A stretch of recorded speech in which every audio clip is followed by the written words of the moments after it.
How you doing? So this exercise is all about squatting and particularly about the change of direction. So when you squat, what happens is your hips push back, chest stays up, you go down and you come back up.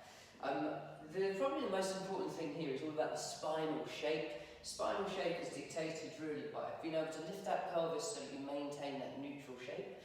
When people go down, if your pelvis rolls under, you get a little bit round. And so you're going to really try to keep your chest up, spine neutral, and it will feel, in terms of kind of learning how to do it, sometimes you kind of teach people to almost hitch the pelvis back before they drop into the squat. Now that's not to say that you're meant to be compressed here in the lower back. It's just a mechanism to give people that sense of controlling the lower back shape by knowing where the pelvis is. If your pelvis is in the right position in a squat, then your hamstrings will be really switched on into it and can really help. So how does this link to change of direction? Well, the hardest part of the squat is the change of direction. If I have 100 kilos on the bar and I start to let myself go, then actually I'm not really having to fight the 100 kilos because in any case I'm moving, right? So I'm not fully resisting it at any point. The point at which I actually fully resist it is the point at which I stop. And the point at which I change direction is quite interesting as well. So when I stop, there's a lot of momentum in the bar. We have something that we call a force vector. What that means is where is all the force in the exercise going? So as I squat down, the bar is moving and all its weight is moving, which means that there is an element of acceleration. So the forces in the bar are not only defined by what the weight is, but also the rate of movement in the bar and whether it's picking up momentum. When I stop the bar to change direction, that momentum and that force in some ways is still applying itself downward. And there's a moment when I stop and you can't see any movement at all, but where there's a kind of battle of forces going on. And as those forces try to drive down through my body, when I stop it and change direction is the most critical moment in the squat for several reasons. One is it is the most loaded, so we've got all those forces that have downward movement, and then to stop it and change direction, no other moment in the squat is as demanding because I'm not really fighting it all when I'm in motion, and once I'm on the way up, I've actually applied some acceleration to the bar anyway. What this all means is that everything that happens here is crucial. In this position, the muscles are also at their longest, and the most important lever, which is the pelvis, is our driving forces. In a way, a squat is this movement where the pelvis drives under. The body is upright, the knees straight, and all of that is true.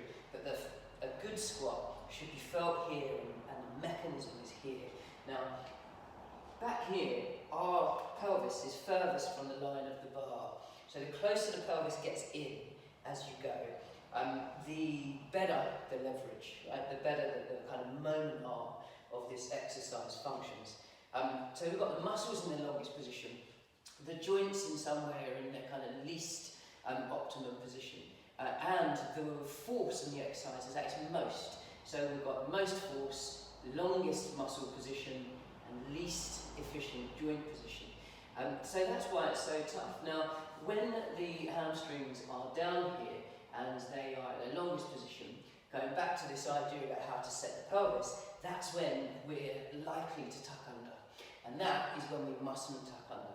When that bar starts to exert its forces on the body, in a way, the body has to maintain its excellent position and posture, and then it drives through the floor, all the leg strength and the work at the pelvis goes against the floor, through the pelvis, and up. And the point down here, where your flexibility and the degree of extensibility and your technical ability to keep the right position is going to be most challenged by the bar, is right here in that change of direction.